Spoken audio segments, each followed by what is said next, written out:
சரி, யார் ரொம்ப கவனமாக இருக்கணும் அப்படின்னா, மேச லக்கணத்தில் பிறந்து இந்த விருச்சிக ராசியில் பிறக்கிறாங்க பாருங்கள், இவங்க மட்டும்தான் இந்த குரு பயிற்சியில் எப்பயும் கவனமாக இருக்கணும். இந்த குரு கடகத்தில் இருக்கக்கூடிய காலகட்டத்தில் மேசத்தில் பிறந்தவங்களும் சரி அல்லது மற்ற எந்த லக்கணமாக இருந்தாலும் சரி, திருமணத்தை அவாய்ட் பண்ணுறது நல்லது.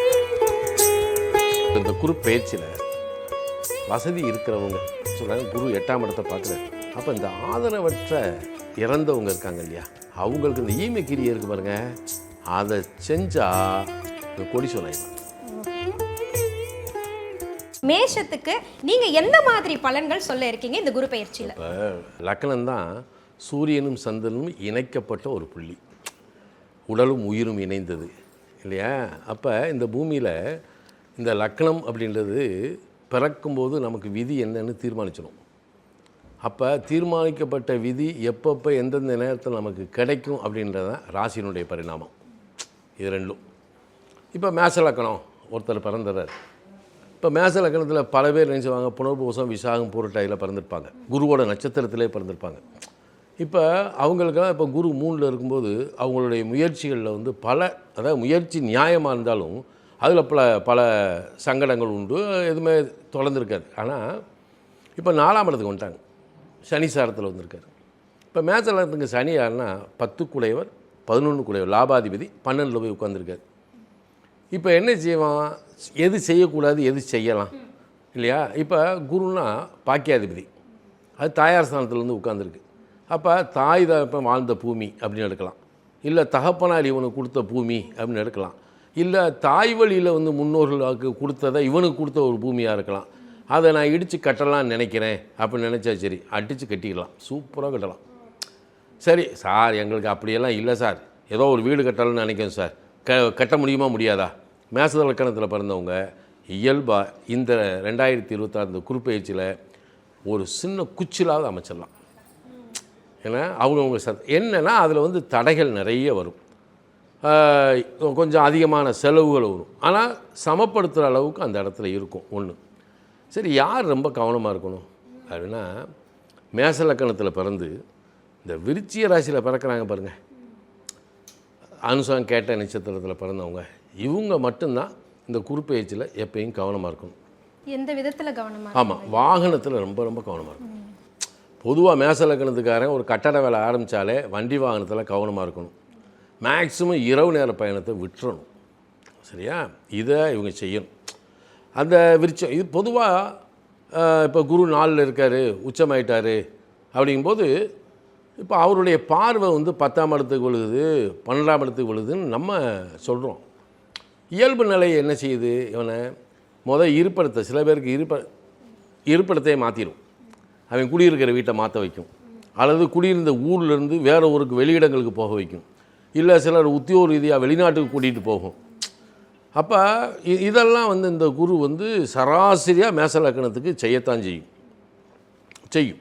அப்போ வளர்ச்சி விகிதத்தில் வந்து இப்போ அக்டோபர் மாதம் 31ஆம் அதிசாரத்துக்கு போயிடுவார். அப்போ அங்கே போன உடனே அந்த பார்வை வந்து லக்கணத்துக்கு விழுகும். பட் அதிசாரத்தில் ஒரு சுப நிகழ்ச்சியோ அல்லது சுபகாரியங்களையோ செஞ்சிடணும் அப்படின்னு நினச்சிடக்கூடாது. அந்த அதிசாரத்து காலத்தெல்லாம் நம்ம விட்டுறணும், அதில் எந்த இதுவும் செய்யக்கூடாது. அதை விட நம்ம இதில் என்ன ஒரு இதாக நம்ம பார்க்கணும் அப்படின்னா, நான் இந்த குரு கடகத்தில் இருக்கக்கூடிய காலகட்டத்தில் மேசத்தில் பிறந்தவங்களும் சரி அல்லது மற்ற எந்த லக்கணமாக இருந்தாலும் சரி, திருமணத்தை அவாய்ட் பண்ணுறது நல்லது. ஏன்னா குரு சிம்மத்துக்குள்ளே வந்து பயிற்சியாகி பூர நட்சத்திரத்துக்குள்ளே வரும்போது கல்யாணம் பண்ணிக்கலாம். இந்த காலகட்டத்தில் திருமணம் பண்ணக்கூடிய வயசில் இருக்கிறவங்க கூட தள்ளி போகிறது நல்லது. அது மேசத்தில் பிறக்கிறவங்களுக்கு இந்த வருஷம் திருமணம் வேண்டாம், அடுத்த வருஷம் திருமணம் வைத்துக்கொள்ளலாம். சரியா, வழிபாடு எப்பயுமே சிவாலய வழிபாடு ரொம்ப நல்லது. மேசலத்தில் பிறந்தவங்க செவ்வாய்க்கிழமை, ஞாயிற்றுக்கிழமை, வியாழக்கிழமை இந்த 3 நாள் கோயிலுக்கு போகலாம். அதில் ஞாயிற்றுக்கிழமை சுப்பிரமணியரை தரிசனம் பண்ணுறதுக்கும் வியாழக்கிழமை சிவ வழிபாடு பண்ணுறதுக்கும் வித்தியாசம் இருக்குது. இதை இவங்க பண்ணிட்டு வந்தாங்கன்னா ரொம்ப அற்புதமாக இருக்கும். என்ன மாதிரி தானங்கள் செய்யலாங்க ஐயா மேஷ லக்கணத்தில்? பொதுவாக மேசத்தில் பிறந்தவங்க எப்பயுமே அன்னதானம் பண்ணுறது தான் நல்லது. அன்னதானம் சரி, சிறப்புங்க. இயற்கை ஏன்னா நீங்கள் நல்லா பார்த்தீங்கன்னா இந்த முருகனுடைய நிகழ்ச்சி விழாக்கள் எடுக்கிற காலகட்டத்தில எல்லாம் இந்த வைகாசி விசாகம் வருது இல்லையா, இதில் நீர்மோர் பந்தல், தண்ணீர் பந்தல் அப்படின்னு போடுவாங்க இல்லையா, அவங்களுக்கு பாருங்கள் உண்மையிலே செல்வ செழிப்பு கிடைக்கும். ஏன்னா இது இயல்பானது. அன்னதானம்ன்றது இப்போ நம்ம அன்னதானம் போடுறோம், இது அன்னதானமா இல்லை, பசித்தவனுக்கு சாப்பாடு போடுறது தான் அன்னதானம். ஆமாம். ஆனால் அன்னதான கும்பலில் பாருங்கள் கழுத்து நேரம் நகையை போட்டு உட்காந்து சாப்பிட்டுக்கிட்டு இருக்காங்க, அவங்க பசியோடையா சாப்பிட்றாங்க இல்லை. அப்போ அன்னதானம்ன்றது வேறு. அப்போ மற்றவர்களுடைய தேவையறிந்து செய்வது நல்லது. அதை விட என்ன அப்படின்னா இந்த குரூப் பயிற்சியில் வசதி இருக்கிறவங்க நான் என்ன சொல்கிறேன், குரு 8ஆம் இடத்தை பார்க்குறாரு, 12ஆம் இடத்துக்கு ஒரு சூரியனை பார்க்குறாரு.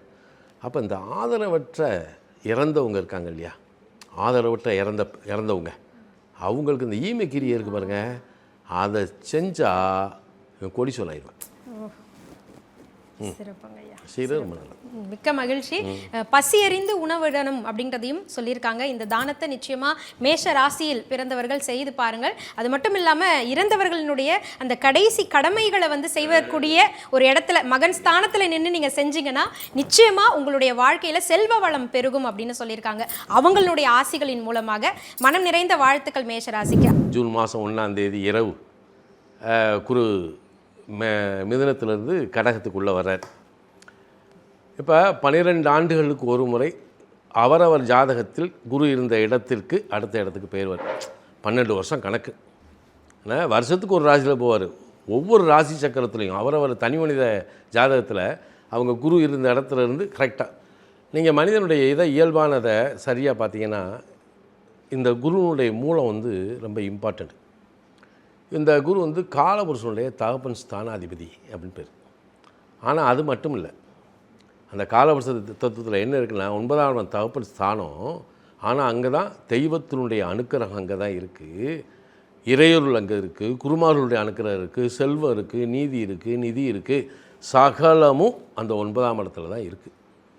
அப்போ இந்த நவக்கிரகங்களில் இந்த குருவுக்கு ஏன் வெரி இம்பார்ட்டண்ட் கொடுத்தாங்க அப்படின்னா, இப்போ நம்ம எல்லாருமே தகப்பனார் இல்லாமல் நம்ம பிறக்க முடியாது. அப்போ ஒரு தகப்பனாருக்கு நம்ம பிள்ளையாயிரும்.